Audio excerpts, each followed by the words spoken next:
A very warm welcome to StudyIQ. I am Prashant Mawani. The date today is 25th September 2017. I'm sure you all have enjoyed your weekend, and I believe that this enjoyment, a bit of adventure, has given you enough energy so that you can carry on.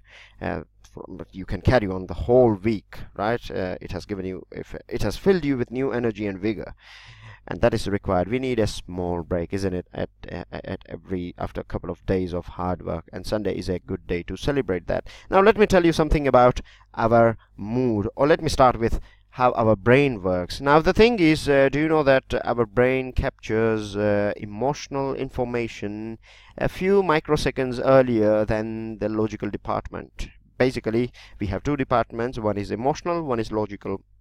But the way our brain is designed, it captures the emotional information first, and that is one of the reasons why we are, generally speaking, driven by our mood. Mood is a sort of emotional thing, and I'm sure you all have experienced this, that if you are having a good mood, then everything would look bright and everything would look bright and nice.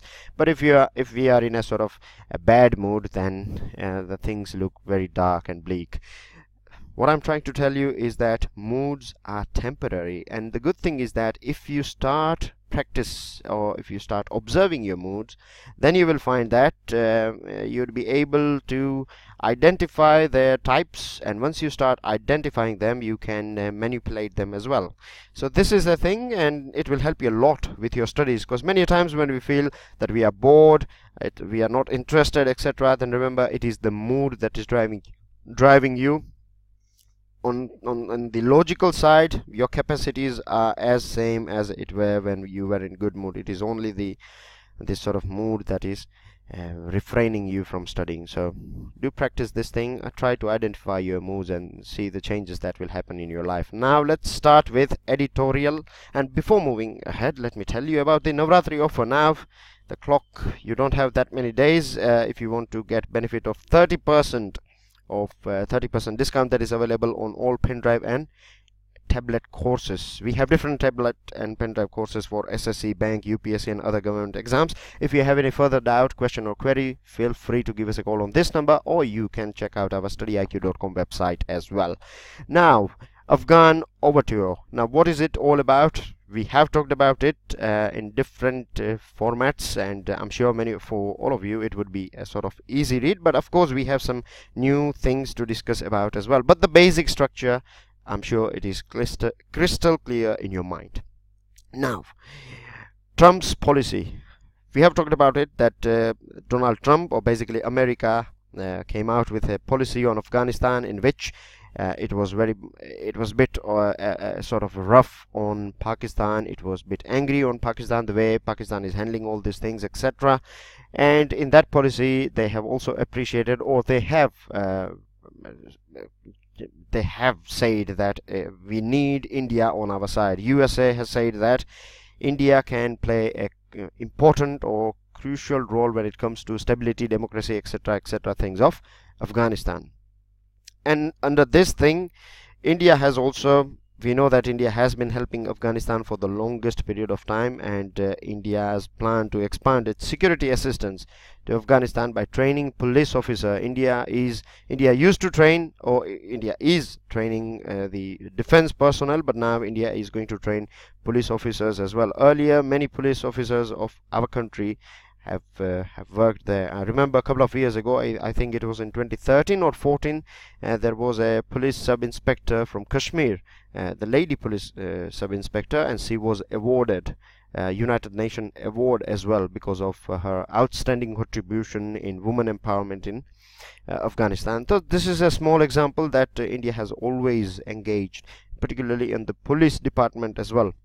We are trying to build their capacity, but now we are going to formally train them in India, and this is going to be under United Nations Development Program project.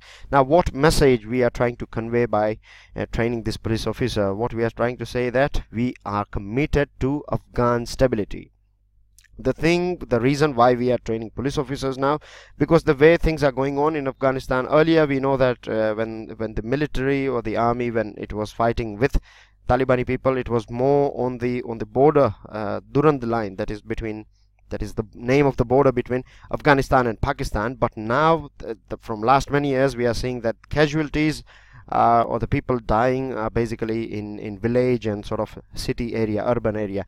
So for that, in any urban setup, the best people who can conquer or who can fight against terrorists is police. It is not army. It may look, we may many times in our normal lives we say that if there are any sort of curfew or anything, then how about if we can bring army and they can do this? No, it does not work like that way. Army are good in securing borders and other things, but when it comes to dealing with civilians and all these things, then it is the police who have to do it, and this is one of the most important role of police forces anywhere in the world. So it applies in Afghanistan as well. The other thing is that India is also developing, or India has announced that 116 smaller new development projects will be launched across Afghanistan in different parts of Afghanistan, and it is very important that this new projects or this new developmental projects are protected from Talibani people, because most of the time they destroy this sort of developmental things.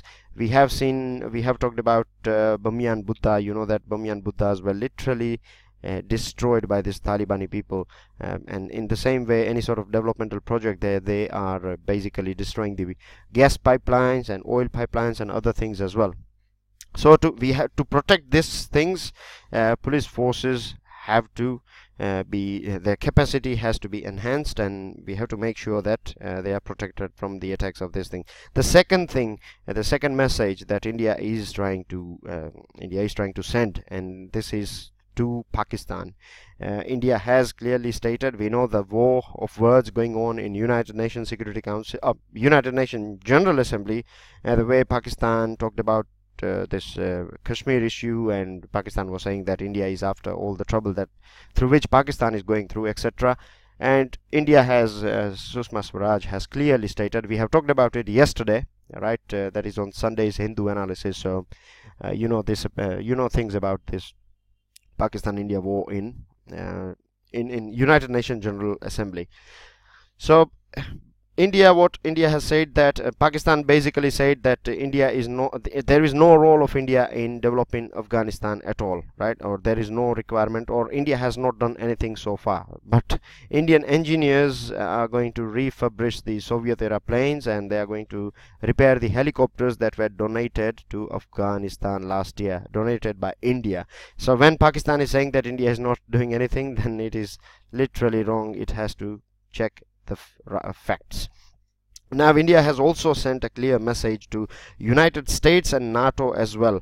I'm sure you know NATO is North Atlantic Treaty Organization. It was a sort of a US led group, and there are many countries in it, right? But we are not going in that detail. It is a sort of, basically NATO is a group in which if you attack any NATO member, then the whole NATO will come together and will attack you. So this is the terms and condition of NATO.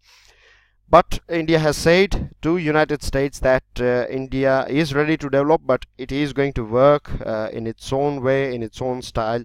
And basically USA wants India to deploy more boots. That means it wants India to deploy more soldiers in Afghanistan, and India is not happy about that. India does not want its soldiers to protect Afghanistan in that way.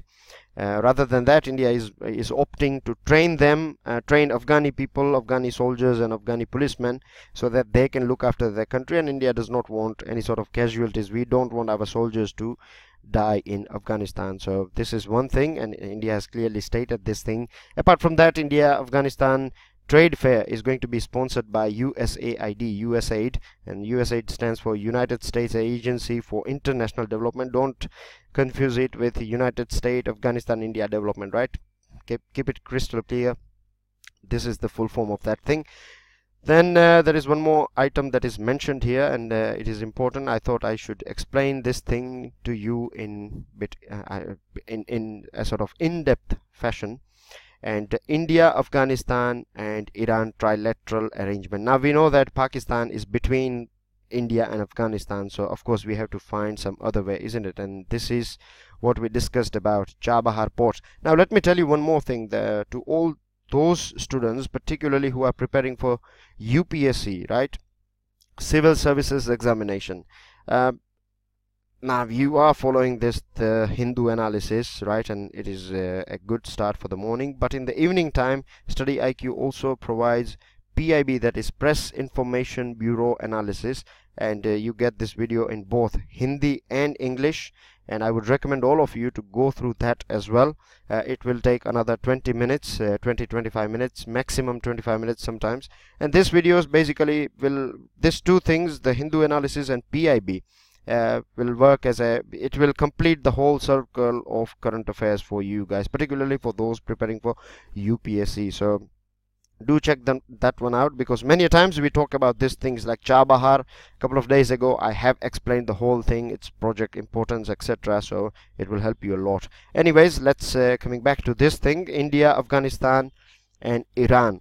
And now Chabahar port, couple of days ago Nitin Gadkari stated that by 2018 Chabahar port will be operationalized. I will show you a picture, so don't worry about it. And the other thing about it is that it is a sort of sustainable, it is considered as a sustainable trade route from South Asia. Now yesterday I told you, isn't it, that South Asia, so these are the terms that you encounter on day-to-day basis. You should know what Central Asia is, right? So this, yesterday I provided you a picture of South Asia. Now you can understand that every day we have to add values to our studies, because we are traveling, we are on a sort of long path, isn't it? Civil services and other competitive exams, you have to prepare for a bit of longer period. So every day something new will help you a lot. Now coming to this Chabahar thing, when we talk about Afghanistan, Iran and India, so I'll give you a small example, and I'm sure with this you will be able to understand everything about it. Now, as I told you, Pakistan is between here, so we cannot take this rail route or road route. Air route is expensive. So far we were supplying all these things via air, but it is expensive, as we all know, and waterways is one of the most cheapest way to transport goods and services and people as well. So from, say for example, Gujarat, you can go here to Chabahar, a port that is developed by India. From here you can take via road or rail, you reach here, then you reach here in Afghanistan. Once you reach here in Afghanistan, and this is right, this is Afghanistan over here, and this is a sort of world map, and so you can understand from here we can reach to other parts of northern side as well, isn't it? We can, a couple of days ago I threw a question to you guys at you guys regarding the countries ending with Stan, right? Turkmenistan, Kazakhstan and all these countries. These countries are part of Central Asia. So when you read a statement here that a sustainable trade route from South Asia to Central Asia, right? See here, this Caspian Sea, from here the other side you can reach Azerbaijan and Moscow and Russia and all these places, right? Of course Moscow is capital of Russia. Anyways, so this is what it is all about. I'm sure it is crystal clear. Flattering economy. Now do tell me, right, do inform me. Couple of days ago, I think on 3 different occasions we have gone through, I have tried my level best to explain why economy is slowing down, why it is not only demonetization and GST rollout that is having a sort of negative impact on our GDP growth at present. We have talked about 4 engines of growth, right? And we have gone through like what is happening at present in the world, government investment, private investment, local demand, everything we have gone through, isn't it? Now if you go through this editorial, then you will find that based on those things that we have discussed, this would become a sort of a cream walk for all of you, right? It would be very easy. Now we know that we have discussed about weak economic numbers, and this is because of it is displayed in the gross domestic product has slowed to 5.7% in the first quarter of 2017-18. I have explained what is quarters and everything, so please, if you guys are new to this channel, then I would recommend all of you to continue from today itself. Never drop any single day. We have talked about the power of continuity, and this will help you a lot, trust me. Like industrial output, that basically means the production that is taking place in factories and industrial areas. So industrial output has dropped as well in July. Earlier it was 4.5, this year it is 1.2%. so clearly things are coming down, isn't it? It is coming towards the red side rather than going up in the green side. Now there is a talk, or there is a sort of rumor in the air that government is going to spend another 50,000 crore rupees, right? 50,000 crore rupees, and this is going to be a sort of a substitute of private investment. We have talked about this thing, and you know that only government investment cannot boost any economy, right? You need both engines of a plane to work in sync with each other. You need private investment and government investment, but we know that private investment is not working that well, or we are not able to attract private investment, and this falling down of this GDP rate, and this industrial output coming down, it is accompanied by retail price inflation as well. Retail price inflation means the things that we buy for our household, the day-to-day items, milk, rice, other things, right? These are called retail things, and the inflation, basically a sort of general price rise in all these items, is going up. So on one side you see the economy is coming down, on the other side the prices are going up. So this is going to be a very tough situation. It is in fact a sort of tough situation, and this sort of thing is happening because of we are not able to attract private investment, and government is only government is infusing money in the economy. Now if we focus on this point, that is point number C, then we find that further dimming the prospects of monetary stimulus from Reserve Bank of India. That means that, you know, whenever this sort of situations is taking place, then Reserve Bank of India, based on what we discussed about Fed reserves, right, Federal Bank of America, that tapering and quantitative easing applies here as well. When inflation is going up at that point of time, if this is the scenario, if growth is coming down and inflation going up, then RBI, right, Reserve Bank of India, it has a monetary policy committee, and this monetary policy committee is the main body, right? This body decides the inflation. It is basically deciding the policy rates, right? And by tweaking this policy rate, it can either makes loan cheaper, or either it can make loans expensive.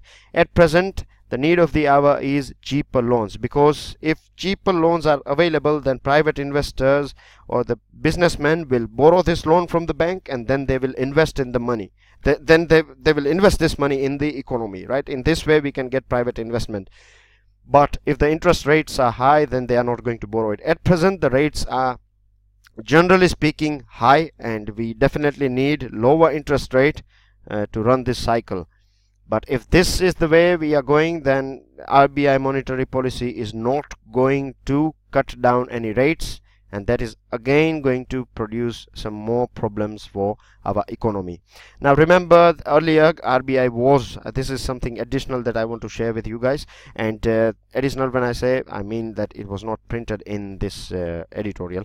Now basically, earlier RBI was supposed to look after job growth and all these other items as well, but since last year it has been decided, there is a law has been passed, and based on that law, RBI now has to ensure, it has the main responsibility basically is maintaining price stability, keeping inflation in check, and also ensuring adequate flow of credit to productive sectors. These are the two broad responsibilities of RBI. Now it does not have to deal with all this ensuring that businesses are doing well, etc., etc. Now that is the responsibility of government. So that is the reason why interest rate going up and down is the main job of, it is the main thing that is decided by this monetary policy committee. Now what are the problems? The problems are basically, we have to address the bottlenecks. This way of government injecting money is not going to help the economy. We have talked about, I have provided you this cycle as well. This will help you, like investment provides new opportunity, new business opportunity means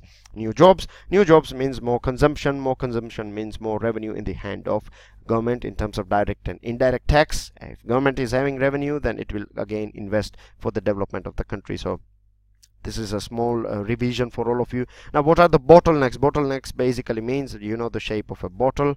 Roughly I will try, I'm not that good in drawing, but anyway, let's give it a try. Right, this is a bottle, right? It looks nice. Anyways, so here you can see the neck of the bottle is quite it is very like a sort of thin, isn't it, compared to the bottom part of the bottle. So that is what bottleneck is all about.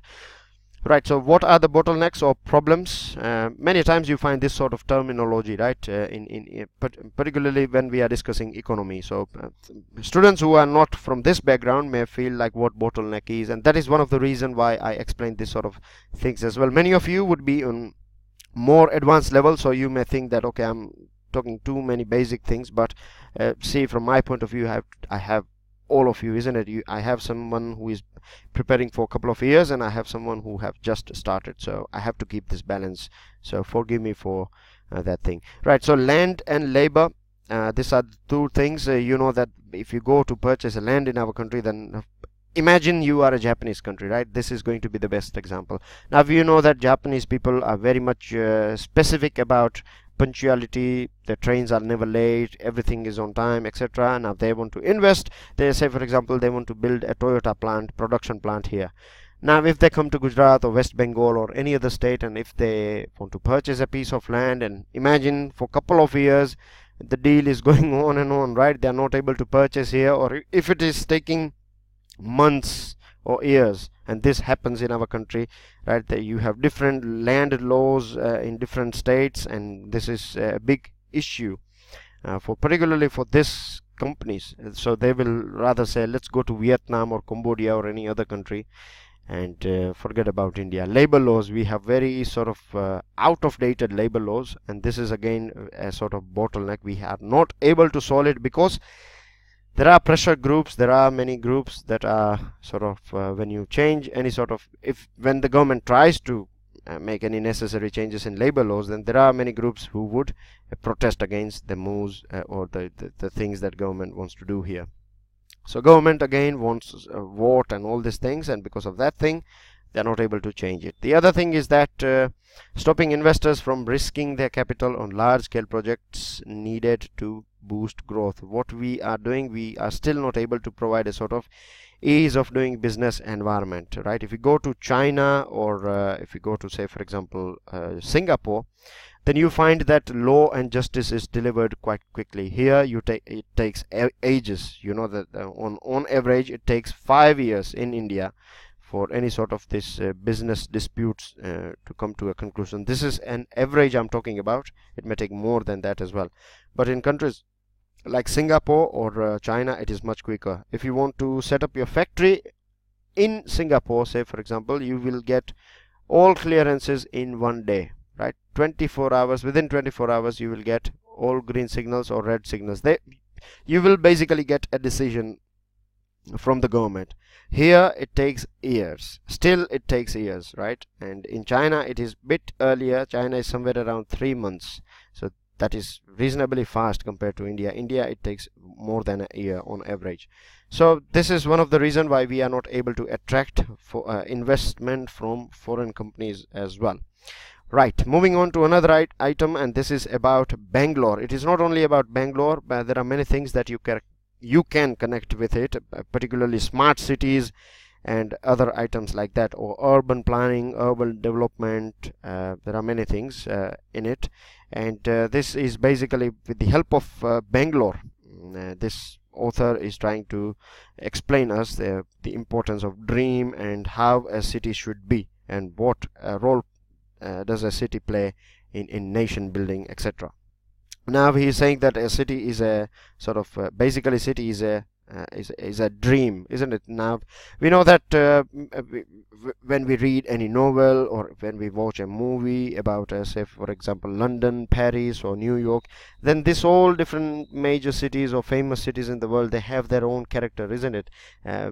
New York has its own character, so is London wearing a character of its own, and there are stories associated with it, and there is a sort of spirit as well of this cities, isn't it? You can define the people living in these famous cities as, like we say, the Londoners or Yorkers, and these are the words used because there is a sort of segmentation or there is an image or identity associated with it. Now Bangalore used to carry this thing. Bangalore was considered a sort of cosmopolitan or a sort of metropolitan, or it was considered as a Silicon Valley of our country. And the reason why Bangalore rose to this position, or the way people used to watch Bangalore with this perspective, was because cities like Bombay and Kolkata, these cities used to be, right, a sort of dream city, or you can say Sapno ki Nagri, or these are the words that we hear, isn't it, in the films. But the way things were going on, the way it has exploded, you see huge population, traffic blockages and other things, so this cities has lost their charm. But Bangalore was a sort of solid contender. With this, he also talks about Vishveshwaraya. Now let me introduce, I have provided some bit of interesting items here for you guys. The engineering day we celebrate a couple of it was exactly 10 days ago we celebrated engineering day, isn't it? Engineers Day. And this is celebrated after Bharat Ratna Sir M. Vishveshwaraya.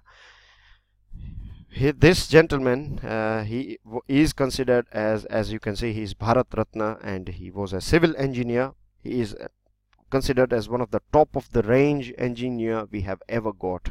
He is one of the person, he is the main person behind this modern Bangalore city.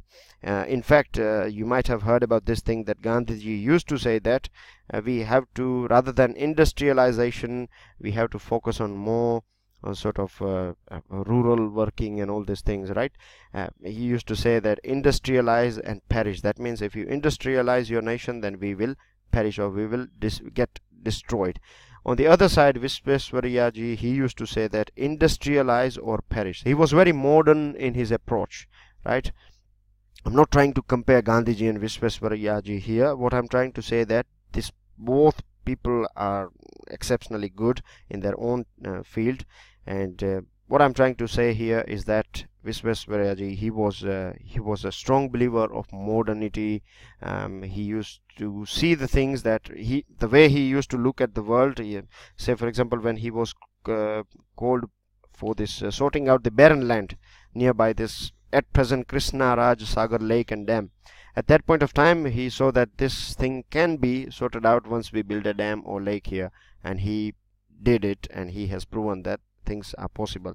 He was sent to Aden city, right? He was sent to Aden city. Aden city is a city in Yemen, and he was sent there to observe and find out how the water supply and drainage system is working over there. And he came back and he applied this thing in cities of India as well. So this is a most important thing that I find here, and you can relate this thing with smart city when you are asked questions in your mains examination regarding smart city, what are the solutions, and etc, etc. So you can use his example. Now what he's basically trying to say is that at present we are living in a world where we have access to all sort of technological items and everything, and the way things are going, or the way things were designed, we have literally failed to do it because science was not appreciated. It was only the technology, and this all took place because of the IT revolution. When if you have any sort of technology, then you are doing good, but science is a basic thing. There was no new research conducted on science, and because of this thing we have failed in this front as well. But Bangalore has not been able to achieve what Silicon Valley has achieved. And basically he's saying that if we want to reach this level or higher level, or if we want to make our cities more scientific, then all stakeholders, politicians, IT people, right, administration, everyone, local citizens, everyone has to work together. We have to appreciate the way science is working. Everyone can different creativities and different people can interact and find new solutions for new problems, and that's the only way we can sort it out. And here he is using example of Bharat Ratna Vishveshwaraya, how he used to approach towards any problem. Another item, this is about turn the economic ship around. This is written by Muhammad Yunus. Now Muhammad Yunus is, if you don't know, then let me introduce you, all of you, that he is a Nobel Prize winner in 2006, and he was awarded Nobel Prize because of his Grameen Bank that works, that is one of the self-help group in Bangladesh. It has uplifted life of many poor women. Yesterday, you know, when I was talking with you guys regarding Jan Dhan Yojana, we talked about Mudra Yojana, right? We talked about how it can help, how it can provide formal loans or formal credit facility to the poor people. Same thing was this sort of ideas are taken basically from Grameen Bank, because this is one of the most successful model around the world when it comes to microfinancing. Microfinancing means financing at a very small or a very bottom level or grassroots level. So what he's saying is that at present the things we are going through is because of the failures of human beings, right? And we have to sort it out. He argues that poverty is not something that is that is bestowed on us by nature. Poverty is basically something that we have created, and it is only us who can solve it. We have to change the current economic system. We have to replace it with a new system, and we have to make sure that it is fulfilling the human, it is in sync, or it reflects human nature, human needs and human desires. He said that the central problem with capitalism is a sort of idea in which you are engaged in making more and more profit, right? This is the main sort of activity everyone is doing under capitalism. So you can observe this thing as well. Everyone is running after money, isn't it? Nowadays we see that they are destroying their health, but all they want is money. So this basically, this sort of situation, when people are engaged in earning more and more profit, when they are engaged in making themselves more wealthy, they are ruining the structure as well. And because of too much of greed, this is also creating sort of imbalance on the other side. You find and because of this sort of greed, many other people are facing poverty. They are under poverty. Many people are losing their jobs as well, and because you save too much money, there are many things that can, this capitalism, negative side of capitalism can create. One is poverty and unemployment, and of course we know that environmental degradation also do take place, because we want to earn more profit. We don't care about the trees and flora and fauna, right? All we need is money. So this is basically, this nature of capitalism is detrimental, but he is providing a solution. And as I've told you earlier as well, it is easy to identify faults, but it is only the great mind who can provide you solutions as well. So what his solution is, he says that now we have to set up, or we have to work on social business, right? This is a sort of new model where you earn profit as well, but your profit earning is not based on greed. You earn enough profit through which you become self-sufficient, self-reliant, but on the same side, your social business many a times means most of the whole structure of social business is about caring about nature and caring about our environment as well. And he's saying that after today, in this era, we have information technology and electronic technologies through which we can reach out to many people.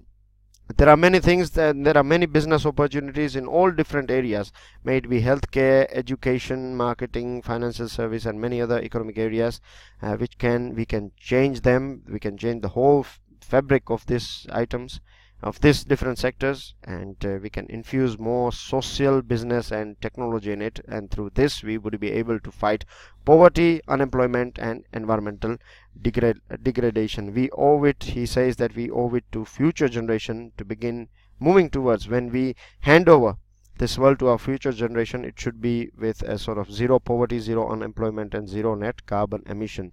He has also highlighted some other points regarding what took place. Now at present there are like 4 billion, right? Roughly speaking, the population of the world is 7.5 or 7 billion.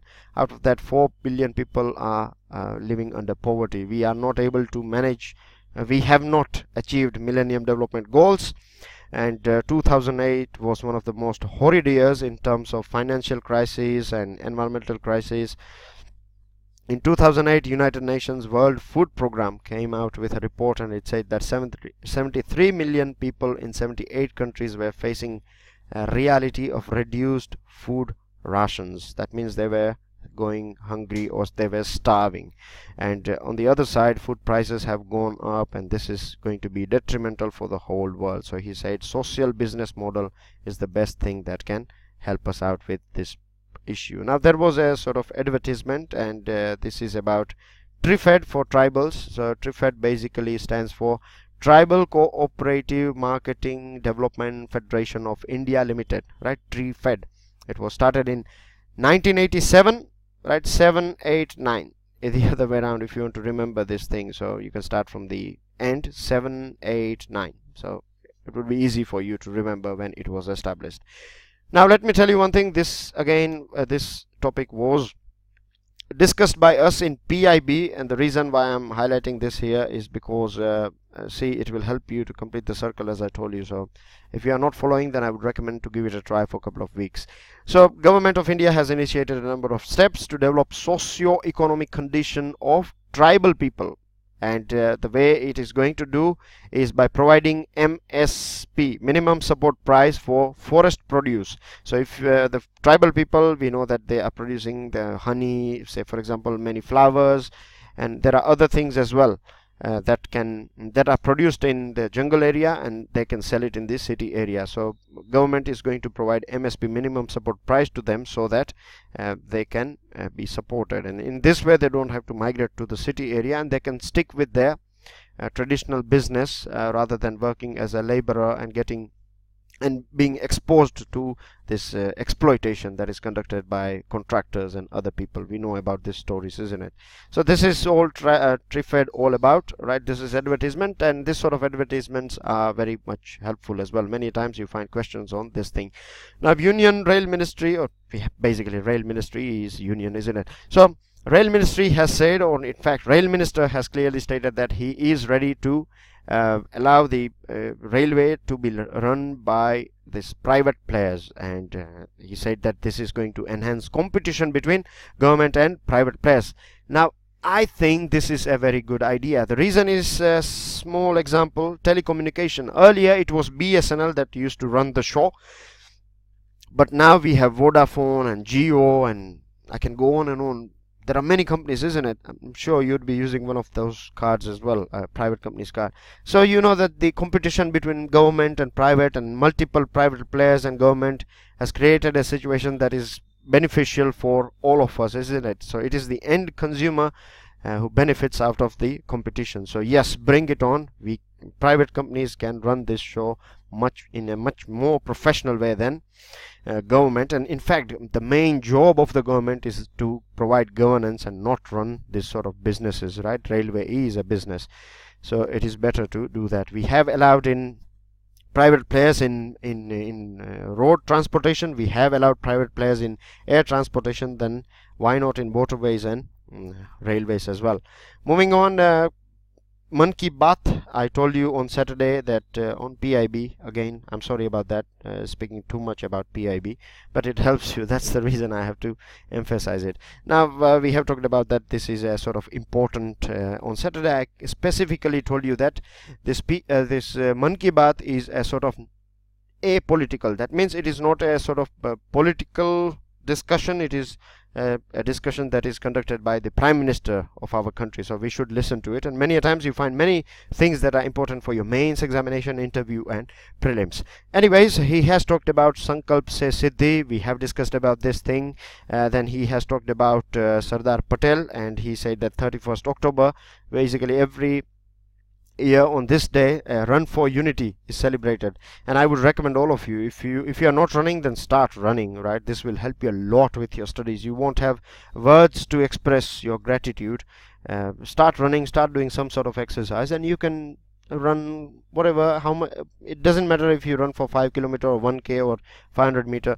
Just give it a go on this day, and let's celebrate unity of our country. Apart from that, he has talked about many other items. He has talked about Mahatma Gandhi, Sardar Patel, Lal Bahadur Shastri, and I'm sure whilst studying history you are coming across all these people, and you should keep them up to date. That means your information and knowledge regarding all these people should be up to date, because in your mains examination or your prelims, right, this is, if you take any competitive exams, then you will find that history is one of the pillar of this competitive exam. So history is something that you should be aware of. Khadi, he has talked about Khadi, that he particularly said that Khadi is coming back into fashion, and Khadi has increased, and a poor man's household is directly connected with khadi, because we know that khadi is produced by people in rural area. The khadi is produced by cooperatives, and khadi is again most of the poor people are employed in this sector. So the more khadi we purchase, the more job security is going to be for these people, and this will again boost the rural economy.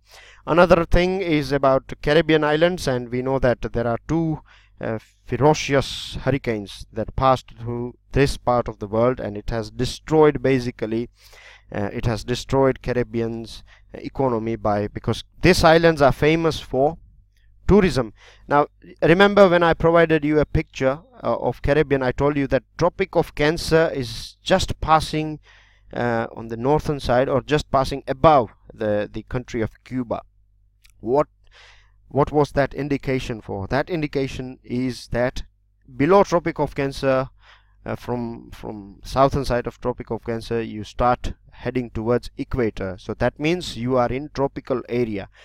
If you observe the countries that are nearby this place, like North America, there are many countries, right? We know that there are many small islands that are owned by Netherlands and UK and France.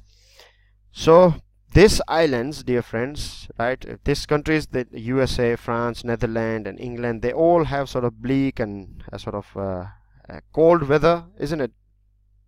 So what happens, the people of this country, they travel to this part of the world quite oftenly, right, to get there, to recharge their body with sun. So it is a big tourist destination, and tourism industry is quite developed here, and this has shattered its tourism industry. Merkel wins for the 4th time, and with her winning, we can see that the Union of Europe, that is European Union, will survive because she is the strongest leader. Germany is the strongest country in Europe, and she is for the unification of European Union, and that is going to be better for us as well, because India and Europe have a good trading relation. I have a couple of questions for you here. Please help yourself with it, right? Take benefit of this Navratri offer, and if you want this lecture, then what you have to do is go to our website. You have download section over there, or else you can join our Telegram channel. If you click on the description of this video, you will find the address of our link for our Telegram channel. Do not forget to subscribe to our YouTube channel. Share this lecture with your friends and family. If you have enjoyed it, when I say enjoyed, I mean to say not as an entertainment, but as a point of view of your studies. If you have enjoyed it, if you have learned something, then give us your like, pass your valuable comments. Do not forget to take part in question and answer. And with that, I end this discussion. I will see you all soon. Till then, enjoy your studies. Jai Hind.